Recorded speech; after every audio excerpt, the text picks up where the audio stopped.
prayer. In the name of the Father, the Son, of the Holy Spirit. Amen. God-loving Father, you sent us your Son, and you leave your Holy Spirit to dwell in us.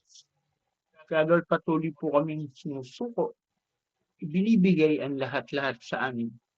Ang aming mga kaalaman, ang aming mga nakasanayan, ang aming mga ugali, ang aming mga plano, aming mga kaparaanan. Lahat ng ito, Lord, tanggalin mo ang mga bagay na nagpapalayo sa amin sa'yo.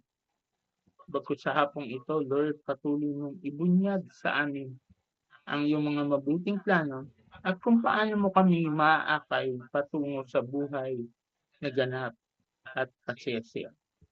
Dalangin po namin ito kasama ni Maria, aming ina, in Jesus' name. Amen. In the name of the Father, the Son, and the Holy Spirit. Hallelujah. Magandang hapon po sa ating lahat. Salamat po, Sister Lunida, sa inyong insight na napaka-ganda po ng insight. Tama po yung sinabi ni Sister Lunida na tayo ay para sa Diyos. Kasi nililinaw po yung para sa Diyos. Yung pagkakasabi niya na tayo yung nilikha para sa Diyos.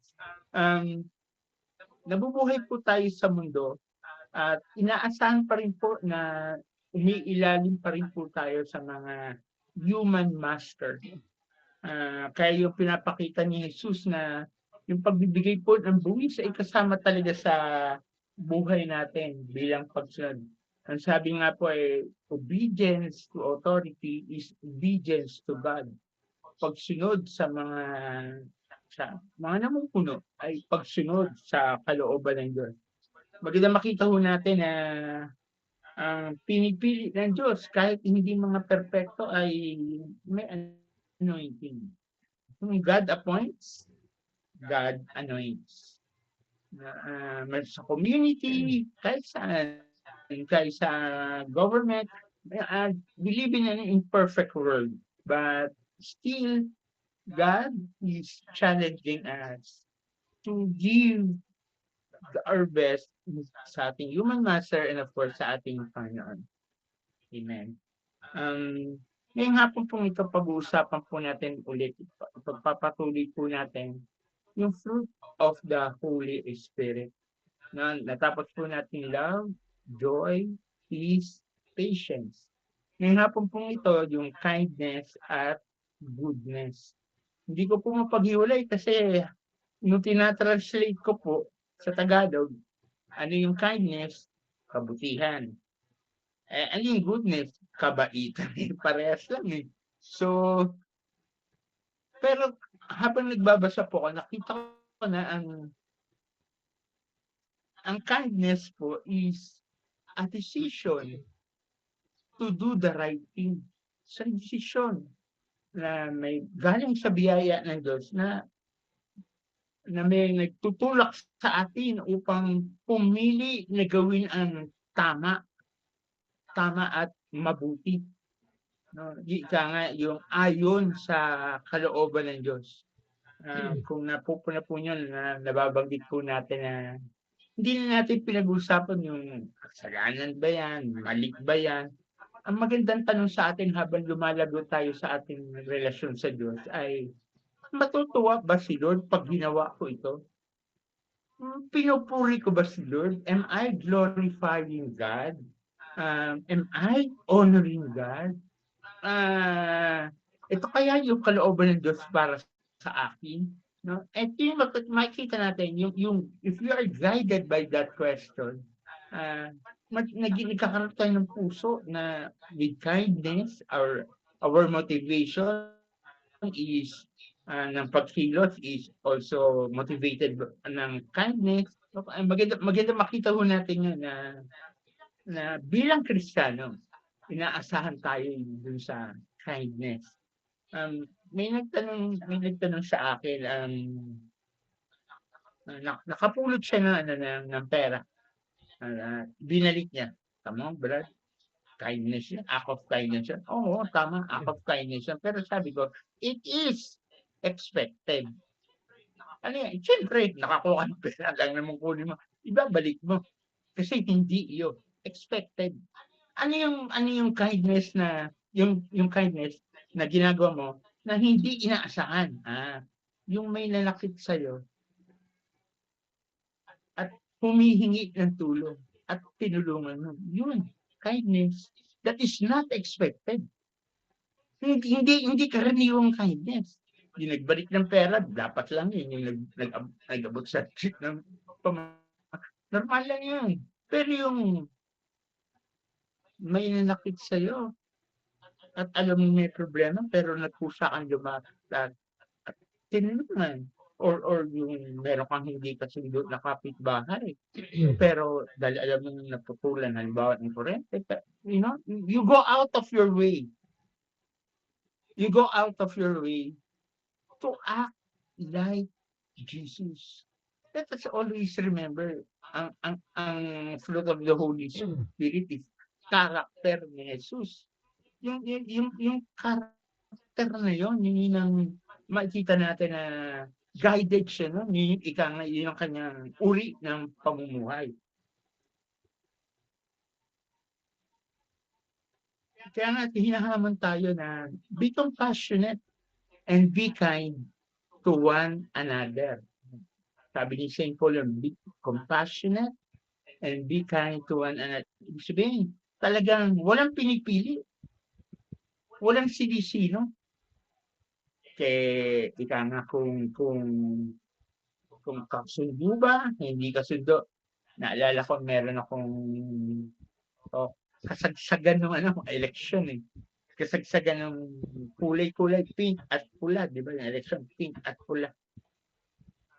Sa isang talk nabanggit ko na tayo namatay, hindi tayo tatanungin sa langit.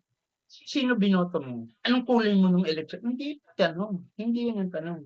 Ano ang tanong sa langit? Bago tayo pumasok. Kung pink ka, babait ka ba sa pula? Kung pula ka, hindi ka ba naninira sa pink?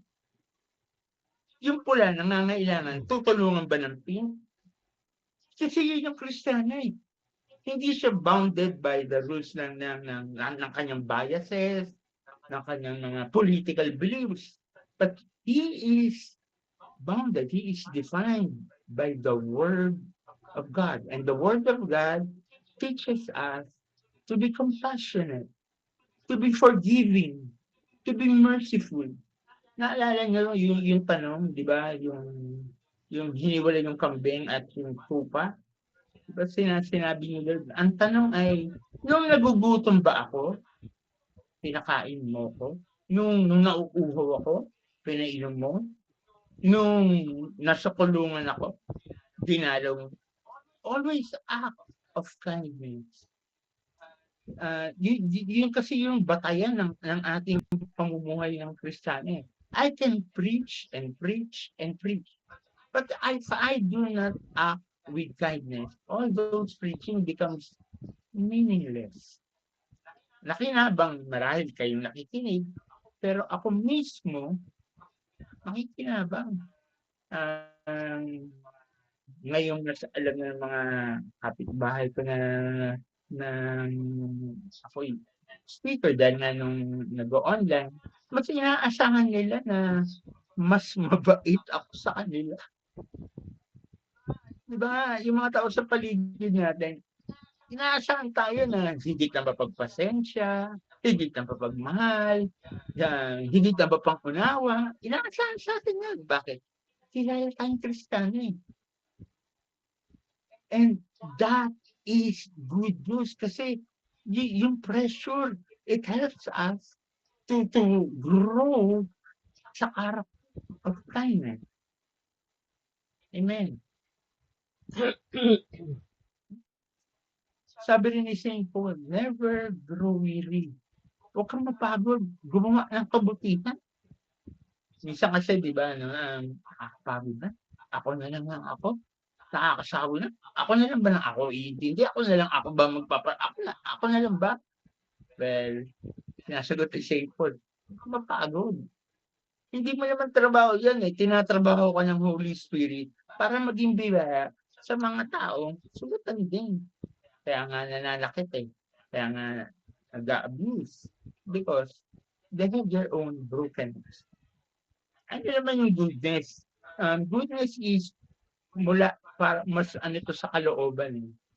Yung goodness is ang iniisip na lagi ay yung paano mo papabuti yung ibang tao.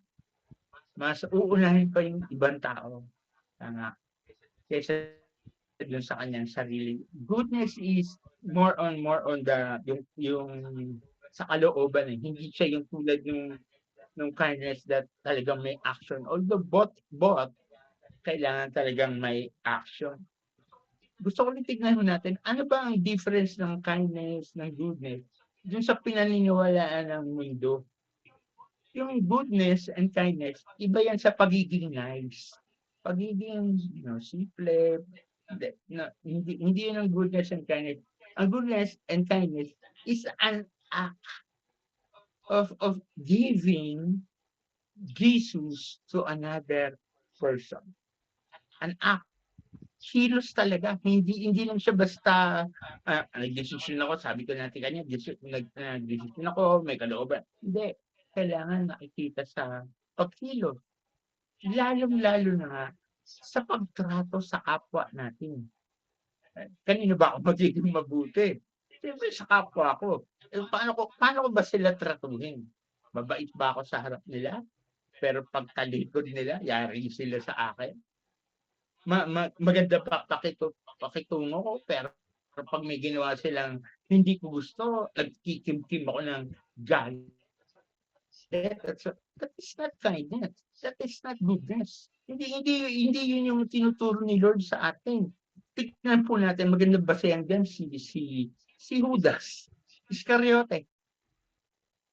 Nung tinawag pa lang siya ni Jesus, alam na niya siya si Judas. Alam na. But Jesus gave him a chance to be with him, to be his disciple, to serve with him, to ministry with him, to walk with him. At alam mo yung gagawin. Tinugasan pa nga niya yung paa, di ba? That is kindness. Hindi. Kaya nga, para sa akin, yung pinakamabigat talaga yung ginawa ni Jesus, yung binugasan niya yung paa ni Judas, na alam niya, ipagkakanulo siya. It is a decision na ipakita, mahal kita, kapatid kita kay Kristo, hindi kita kaaway.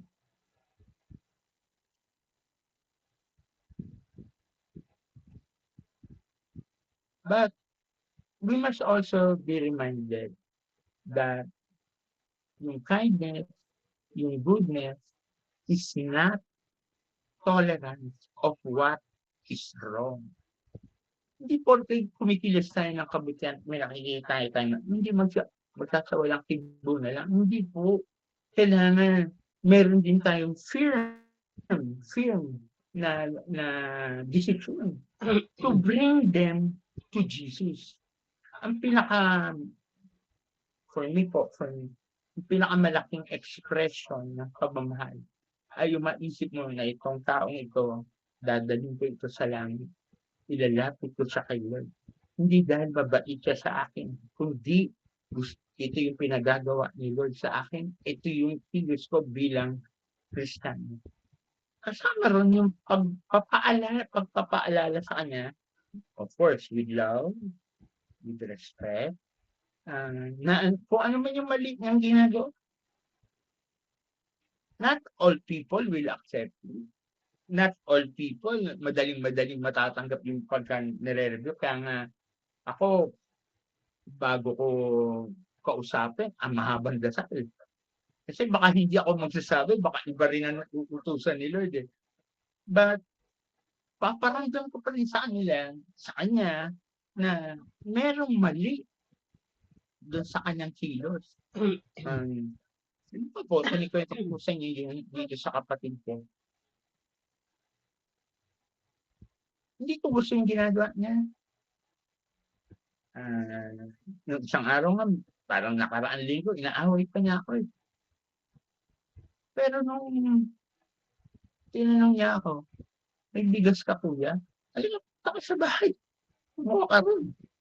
Hindi ako nagdalawang isip kahit meron kaming pakiramdam ko na naano siya sa'kin, naiinis siya sa'kin at kung sinabi nga ng kapatid ko ng isa na kung ano yung mga sinasabi against me. Kinakailangan siya. Hindi yung dahilan yung kilos niya para pigilan ko yung sarili ko gumawa ng mabuti sa kanya.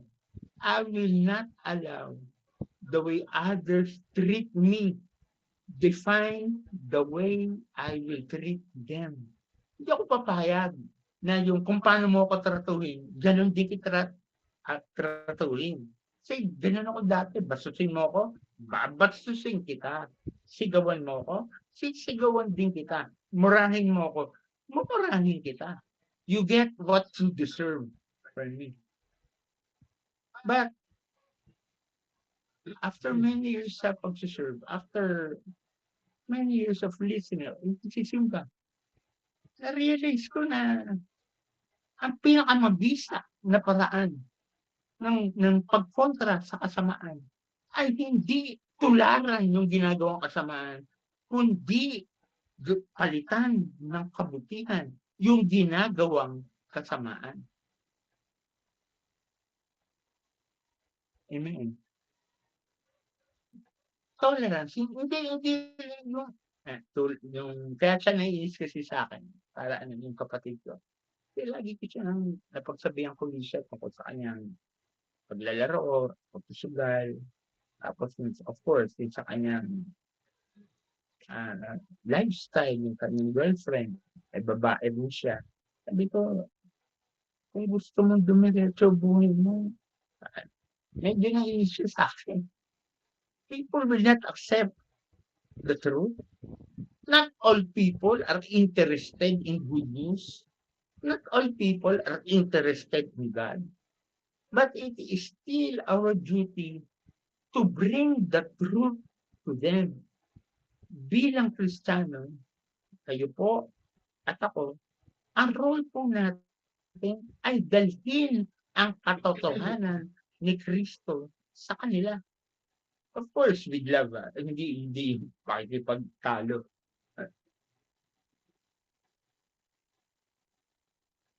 Jesus, yun lang pong ating gospel today, kung makikita po natin. Yung mga, sabi nga ni Sister Len, nagpaplano yung mga Ariselio na i-corner siya eh. Gumanti ba siya? Hindi. Hindi siya gumanti. Anong pinakita niya? Karunungan na dulot ng kabutihan. Ulitin ko po yun. Ang kilos ni Jesus, ang sagot ni Jesus, ay karunungan na nagmumula sa kanyang kabutihan, sa mabuti niyang puso. Makikita ko natin sa yung kilos niya, hindi defined kung paano kumilos ng ibang tao. May mga tao abusive. Hindi natin maiwasan. May mga tao na habang mabait ka, talagang sabi nga ng iba, ibinigay mo na yung kamay, kukunin pa yung braso. Okay. But, sana ma-realize natin na hindi tayo tinatrato ng Diyos ng masama o hindi tayo ginagantihan ng Diyos ng masama sa kabila ng mga ginagawa natin kasalanan. Yun yung paalala niya sa atin. You want to bring people to me? Make a difference. Ano yung difference? Yun nga, sa gitna ng ginagawang kasamaan, doon mo pwedeng gumawa ng kabutihan.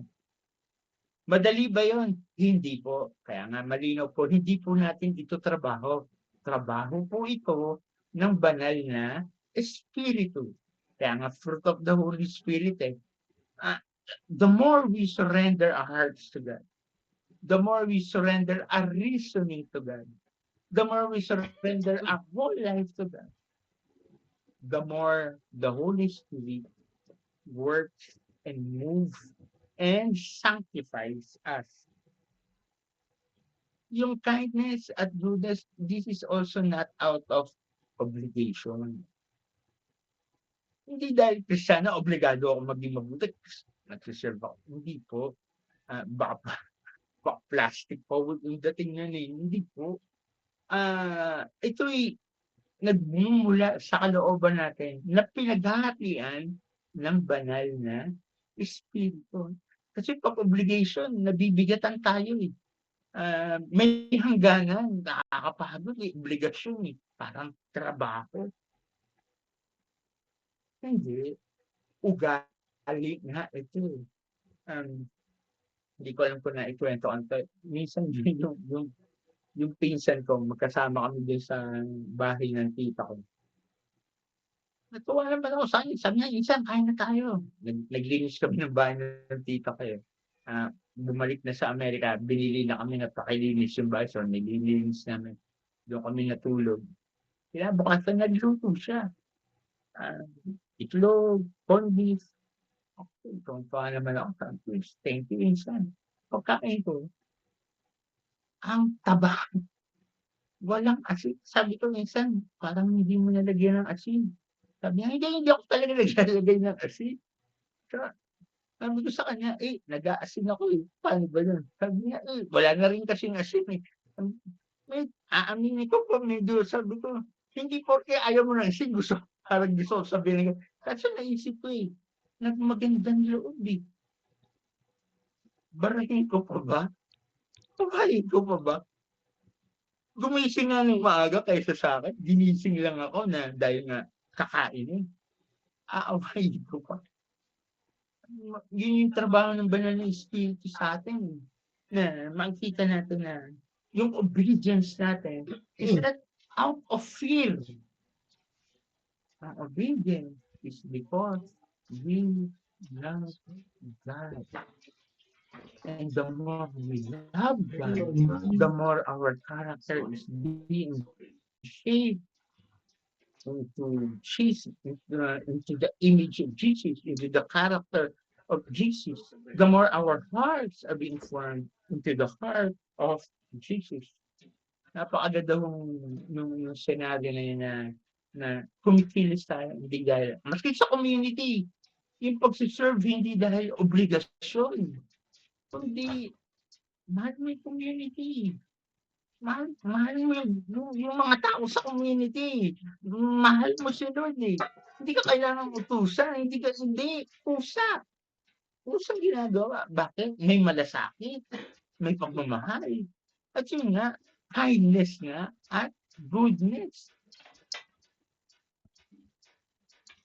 Isa sa talaga sa ikinumit ko po ito kay Lord, kinumit ko to.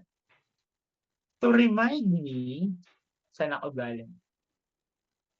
'Pag ako po nagkaroon ako ng outreach, halimbawa sa Hong Kong before, tapos sa Europe, pag-uwi ko nung may oratory pa yung love fair, ang unang-una kong gagawin bago ako umakyat sa office, maglilinis muna ako ng banyo. Kahit isang cubicle lang, lilinisin ko talaga siya.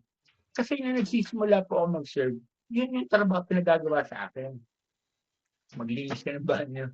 Yun talaga yun gusto kong maalala na ang kaya ako nandito kasi nagdesisyon ako dati na magse-serve ako hindi bilang speaker.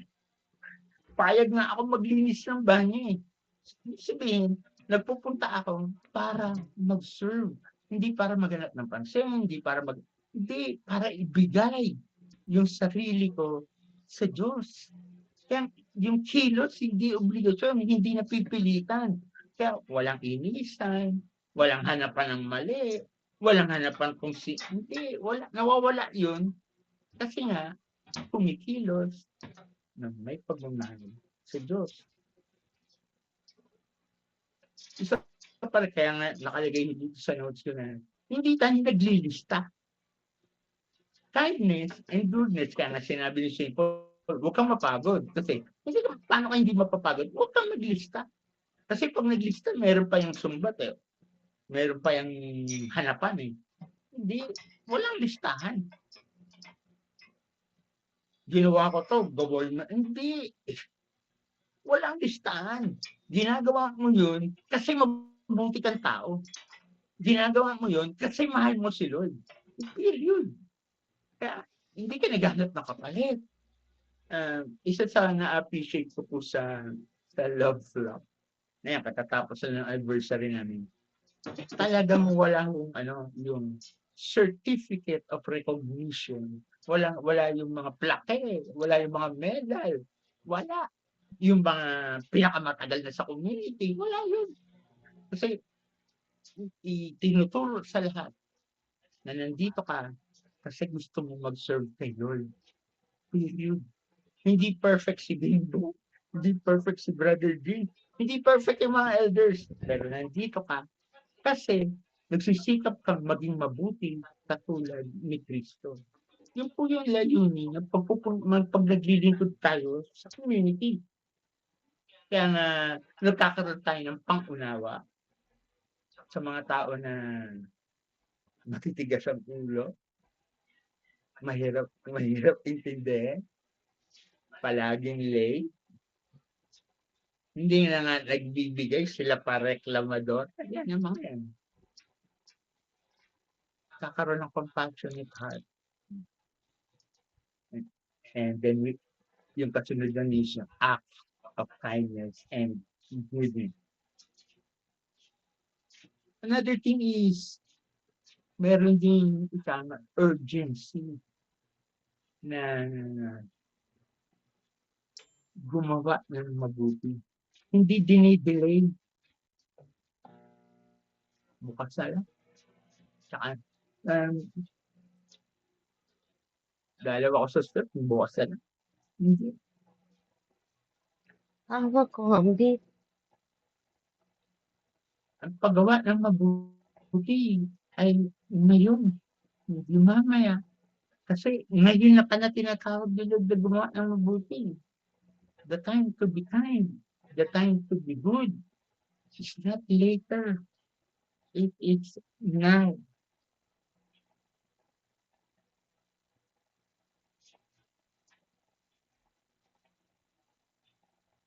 Nabasa ko lang po ito. Yung kindness at goodness, nagtatagpo yan when we are generous. Let me repeat that. Yung kindness at goodness, nagiging isa when we are generous. Generosity doesn't only involve giving money, love offering, tithe. It is more than that. Pwede akong nagtatides, pero pwede ko rin hinahanap yung kapalit kay Lord. Lord, nagtatides ako, sabi mo sa mga lakay, Lord, sikliglig, sabi mo sa gospel, siksik. That is not generosity, that is investment. Nagbigay ka, kasi ulitin ko, let me repeat. When we are bounded by one rule, ano yung rule na yan? I love Jesus. I love God. Pati yung pagbibigay mo, hindi ka naghahanap ng kapalit. Hindi ka natatakot maubusan. Hindi. Bakit? You love God.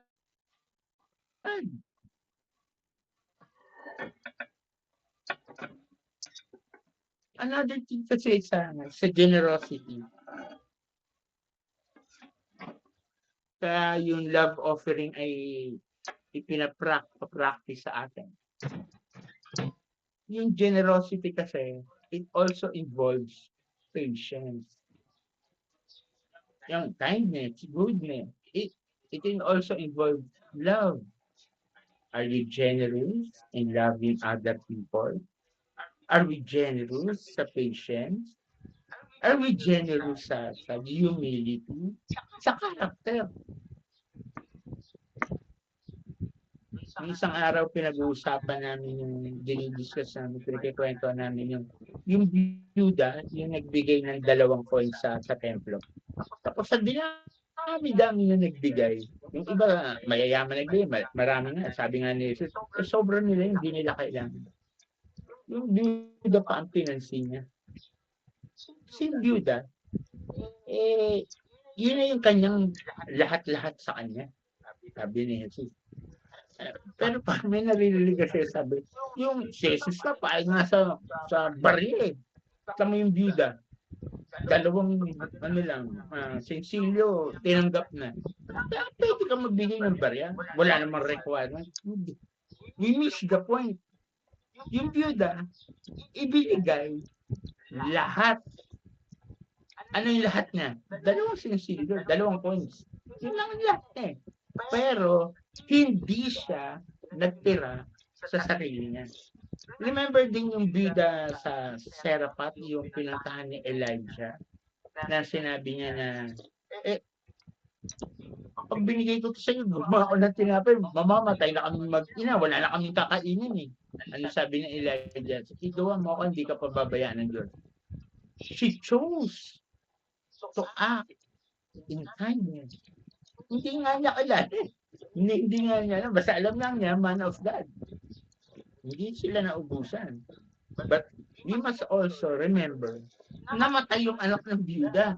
Nandun si Elijah. Nabuhay uli yung bata. Generous, we can never outgive God. We can never higitan yung kanyang kabutihan. Hindi natin kayang higitan yung kanyang pagiging generous. Kaya hindi natin kailangan humanap ng kapalit. Ang kailangan natin matuto to give everything we have. Hindi ko po sinasabi na buong sahod mo ibigay mo. Hindi po ganun yung sinasabi. Ang sinasabi ko kasama sa fruit of kindness, sa fruit of goodness, is when we learn to practice giving our tithes, our community. Maraming nagsasabi na ang tithing para lang sa luma. Well, sa lumang tipan, sa mga Hudyo, well, I agree. Hindi ko po yung kakontrain. Talaga naman. May nagsasabi din na wala naman sa New Testament yun. Hindi nga tinuro ni Jesus. I agree. Hindi ko po yun. Tithing is utos yun para sa mga Hudyo. Ang mga Hudyo sumusunod sa tithing kasi utos, obligasyon, responsibilidad. Yung mga Kristiyano na nagta-tithing, ulitin ko, kasi sabi mo ni Jesus, mahalin mo ang Diyos, buong puso, buong lakas, buong isip, buong kaluluwa, yung pagmamahal, buo, bigay mo lahat. And tithing teaches us to love God with what we have. Then we learn also to yung nag-i-increase din yung grace of patience, yung grace of loving difficult people. Nag-i-increase lahat yan. Bakit? Kasi binubuksan natin yung biyaya ng Diyos sa ating buhay. Minsan may nagsabi sa akin na wala raw akong alam na ito kundi typing. Sa kanya, ay, pag naririnig kita, lagi mong sinisingit yung typing. Sabi ko sa kanya, binilok ko. Kasi hindi ko pa nagta-type. Tapos tawa siya ng tawa. Sabi ko, Brad, yung patawarin mo na ako. Kaya ako tinuturo yun kasi naniniwala ako. Susi yun para yung grasya ng Diyos matanggap natin ang buong buo. Sabi nila, dalhin mo yung ipapul at ibubusin. Hindi lang naman yun yung material kasi kung focus ka sa material, then we miss out on the more important things. Nahihirapan ka bang maging mabuti sa isang tao na gumagawa pa ulit-ulit na lang na sinasaktan pa? Kailangan mo yung biyaya. Being kind to a person who does not deserve your kindness, mahirap po talaga yan. Being good, isipin mo yung kabutihan ng isang tao na walang ginawa kundi lamangan ka. pero iniisip mo pa rin yung kabutihan, mahirap gawin yun. Kung wala ang Diyos sa puso mo. Kaya ang magandang batayan magandang i-reflect po natin this week. Paano ko ba tratuhin yung isang tao na nanira sa akin? Nanakit sa akin? Paano ko ba tratuhin yung tao na paulit-ulit akong sinasaktan? Ako, may nag-message po sa akin kagabi ko sa kanyang apo. Sabi niya, Brad, kailangan ko ng mahabang pasensya dito sa apo ko kasi ginto ko. Ang sagot ko lang sa kanya, dadalasan niyo po ang pagrorosaryo at pangalawa, pagsisimba. Dalasan niyo po yan. Bakit yun wala ka bang sasabihin? Wala akong sasabihin po sa inyo. Ano sasabihin ko po sa inyo?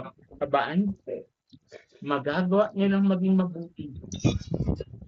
Sabi niyo pala sagot ninyong apo, magagawa niyo lang humaba ang pasensya. Magagawa niyo lang maging, kahit anong ginagawa niyo, gaganito pa rin kayo nakabutan. Sa grasya na makukuha niyo po sa banal na misa at sa dalangin ng ating ina na si Maria. Mga kapatid, kindness and goodness is a fruit of the Holy Spirit. Trabaho niyo ito sa atin. And whenever we feel na hindi ko na kaya maging mabuti, mapapaalala sa iyo, magrosaryo ka, lumuhod ka, manalangin ka, kasi kailangan mo si Kristo sa puso mo. May mga taong ipadpadala sa atin. Testingin kung mabait na tayo. Pag sinabi kong testingin, medyo, tignan ko nga kung mabait na to, tignan ko nga, yung kung mapagpatawad na to, nagpatawad ka, at papadala tayo sa'yo. And it's a good test of character. It is a good test in God. And His Holy Spirit is in control of our hearts and of our lives. Itong linggo po ito, let us reflect. How can we be more kind? How can our heart be good like the heart of Jesus and Mama Mary?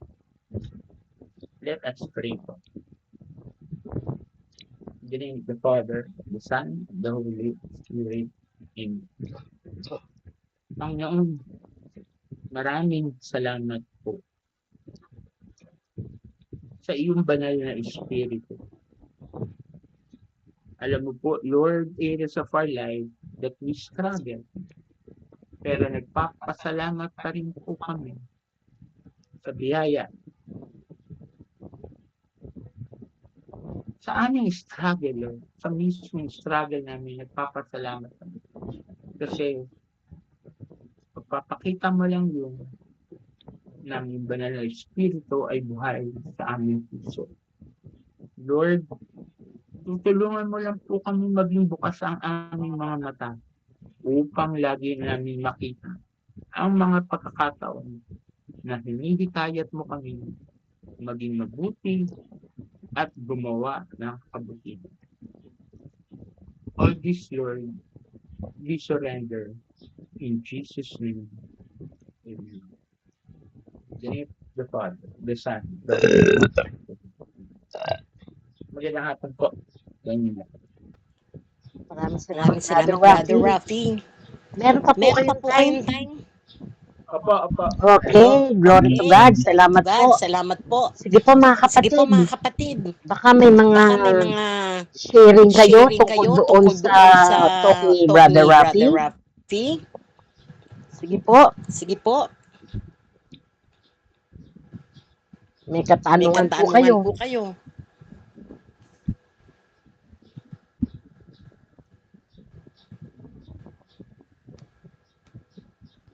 Wala po nagtataas ng kamay.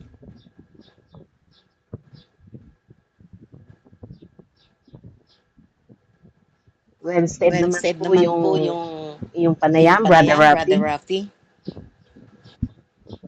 Thank you po. Tanong po Tanong tayo. po tayo. O share po tayo. Ako, Sister Violeta. Yes po, salamat po, Brother Grover. Katatapos ko, nagagayak ako. Ay, ito po yun eh. Meron pong kapatid sister wife dito, kumbaga may talagang family, kumbaga may nagkasakit, nilungan namin. Tapos, lahat ay tinulong namin. Tapos namatay ang nanay niya, tinulungan din namin dito. Tapos, natulog dito ilang gabi, nag-uwi ng Pilipinas, sino namatay ang ina, hindi siya nakauwi dahil wala siyang papel. Pagdating dito ni Sister Wife, ipinamalita si Doy Minulis ko, wala naman akong ginagawa. Galit na galit ako noon. Tapos ay sinugsug nga namin, wala daw naman siya sinasabing ganyan. Pero pag nakakasalubong ng mga kaibigan na ito, huy, ano daw, bakit daw binulis siya nung asawa mo yung kapatid mo? Sabi ko, kung nagpangita kami, pinangaralan ako kapatid niyang isa nung sa pangartong pangalan na bayaan ko na lang. Pinabayaan po namin yun. Tapos nagkasakit uli. Kami po tumulong, ilang buwang may sakit yun, ilang buwang may sakit na dinadala ko ng pagkain 3 times a week at kinukuha ko niya labahin. Tapos ganun po pala, marami sinasabi siya pero hindi ko narinig, may tinatapat ako ni Mrs. Tapos po nagkasakit po uli ngayon. Ilang buwan na, simula pa nung August, ilang buwan na sa ospital. Tapos pwede, tibidhan din namin araw-araw, halos 2 times a week, dinadala ng pagkain ni Mrs. Tapos po tumawag dito sa kaibigan na dahil may bahay po siya. Yung kaibigan namin narito ay naka-speaker po. Ay yung pala lahat ng itinutulong ko sa kanya bali wala, narinig namin sinisiraan niya ako. Kaya galit ako. Sabi ko wag na nang pupuntahin dito. Tapos kinausap na sabi nga nung ni Sister Roy, mas mamatay na yun, hindi ko pupuntahan yun. Tapos po ngayon, ito po ang istorya. Ito po ang masiste ngayon. Tumawag ang ospital ngayon, lalabas siya ilang buwan sa ospital. Ay dito po sa bahay lalabas. Ano po kayang ayaw ko siyang makita. Ano po kayang gagawin ko? Yun ang aking tanong. Yun ang tanong ko, Brother Rafi. Paano kaya talagang sabi ko kay Sir Ruel, ako titira sa itaas pag pinadala mo rito. Eh parang nagdidelay nila, wala na may pupuntahan dahil hindi daw pwedeng umakyat, dahil sa ibaba lang. Dahil ang bahay namin nasa ibaba lang, dahil si Mrs. namamahalad sa building namin.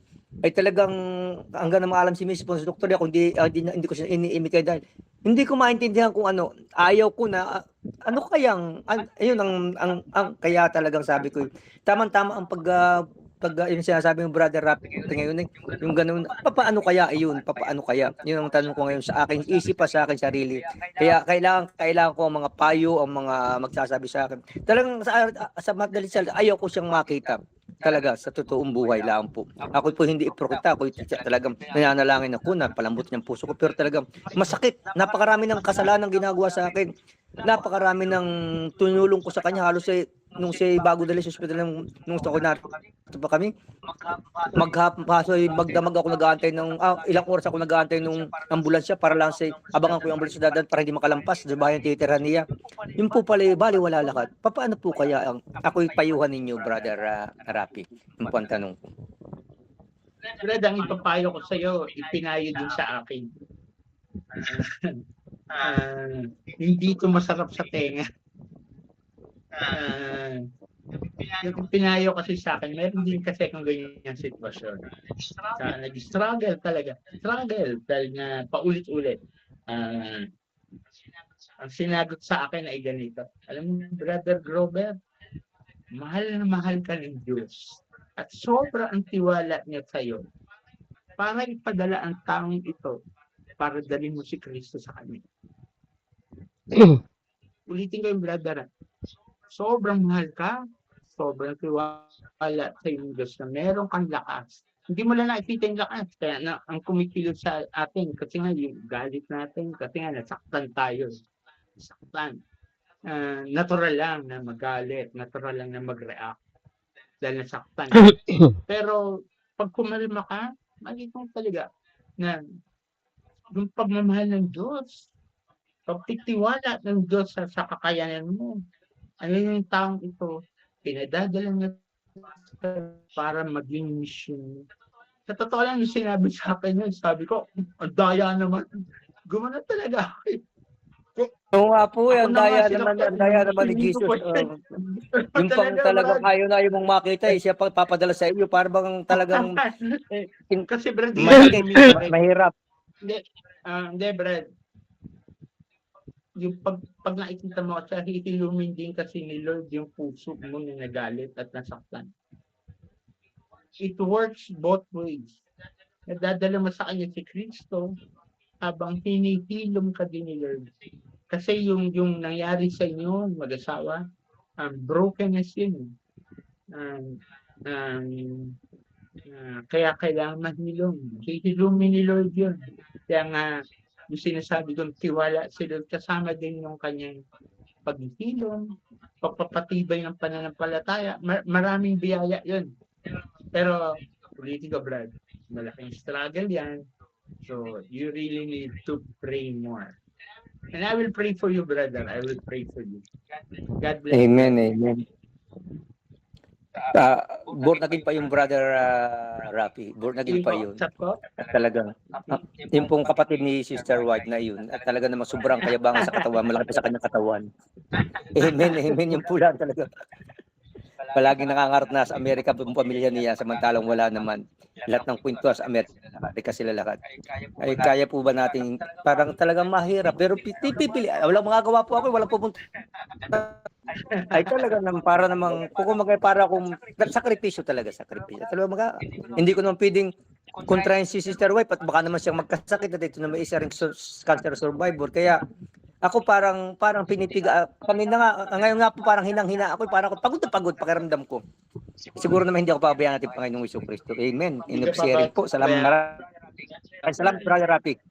God bless you, brother. God bless. Glory to God. Glory to God. Nawa, pagpalain ka ng Panginoon, Brother Grover. Nawa, pagpalain ka Amen. ng Panginoon, Brother Grover. Amen. Ako po. Sige po. Kayo po, Sister Liana. Sige po. Kayo po, Sister Liana. Salamat po. Magandang hapon po. Ako po'y nagpapasalamat po sa pagkatalk ni Brother Rafi at saka yung pong sinabi po ni Brother Grover. Relate po ako doon dahil yung po nangyayari sa akin. At sa pagkapayo po ni Brother Rafi, ako po na rin ang pinayuhan. Kaya thank you po. Feel na feel ko po yung payo niya dahil yung po rin ang kailangan ko. Thank you po. Ganyan lang po. God bless po. Amen po. Amen po. Ang dami po Ang dami po nakakarinig sa oras na nakakarinig ito. sa Ano oras po? na ito. Ano po? Mahirap gawin, Pero pag nasa grasya tayo nasa ng grasya tayo ng ating ating Panginoon, Panginoon, walang imposible. walang Amen imposible. po. Amen po. Glory to God. Sige po mga kapatid, sino pa po? Amen po. Amen Sister po. Liana, Sister salamat Liana, po. salamat po. Sige po mga Sige po kapatid, mga sino pa kapatid, po? sino pa po? Ang mag-share, kung sino po yung kung sino po yung nakaka-relate. nakaka-relate.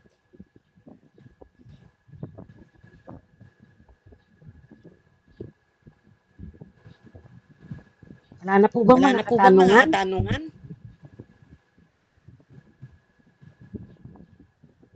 Okay po, Okay kung wala po, na kung po wala na pong mga mga katanungan, katanungan. Brother Rafi, maraming salamat po sa iyo. God bless po. God bless po. Sige po. God bless everyone. Amen. Let us continue to pray for each other po. God bless. Salamat po.